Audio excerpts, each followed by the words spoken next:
آج کی خاص خبر، کابل میں ہندوستانی سفارت خانہ دوبارہ کھول دیا گیا۔ خبر کی 4 اہم باتیں ہیں۔ ٹیکنیکل مشن کو سفارت خانے کا درجہ مل گیا ہے۔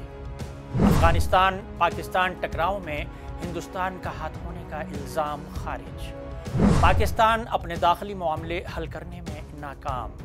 افغانستان کی تعمیر میں ہندوستان کے رول کو اور مستحکم کرنے کا عزم۔ آداب، میں ہوں عبدالحی خان۔ اب خبر تفصیل سے۔ ہندوستان نے افغانستان کی راجدھانی کابل میں اپنے ٹیکنیکل مشن کو اب باضابطہ طور پر سفارت خانے کا درجہ دے دیا ہے۔ وزارت خارجہ نے کہا ہے کہ سفارت خانہ افغانستان کی مجموعی ترقی، انسانی امداد اور صلاحیتوں کی تعمیر میں ہندوستان کے کردار کو مزید مضبوط کرے گا۔ سفارت خانے کی سربراہی ایک سینئر سفارتکار کرے گا، جسے چارج ڈی افیئرز کے طور پر مقرر کیا جائے گا۔ ہندوستانی وزیر خارجہ ایس جے شنکر نے 10 اکتوبر کو متقی کے ساتھ اپنی ملاقات کے دوران اس کا اعلان کیا تھا۔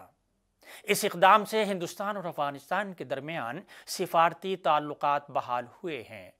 ہندوستان 2022 سے کابل میں ایک ٹیکنیکی مشن چلا رہا تھا، لیکن سفارت خانے کی واپسی ہندوستان اور طالبان کے تعلقات کے لیے ایک نئی شروعات کی علامت ہوگی۔ افغانستان کے وزیر دفاع مولوی محمد یعقوب مجاہد نے ہندوستان کے خلاف ان الزامات کو مسترد کر دیا ہے کہ افغانستان اور پاکستان کے درمیان حالیہ جھڑپوں میں اس کا کوئی کردار تھا۔ ایک انٹرویو میں یعقوب نے کہا کہ یہ الزامات بالکل بے بنیاد ہیں۔ انہوں نے کہا کہ افغانستان نے کبھی کسی دوسرے ملک کو اپنی سرزمین استعمال کرنے کی اجازت نہیں دی۔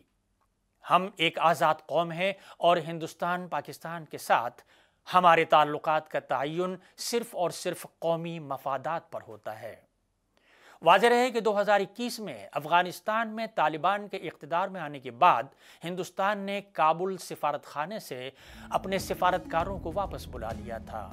جون 2022 میں ہندوستان نے ایک ٹیکنیکل ٹیم افغانستان بھیجی تھی، جس نے وہاں محدود پیمانے پر اپنی موجودگی دوبارہ قائم کی تھی اور دونوں ملکوں کے تعلقات دوبارہ قائم ہو گئے تھے۔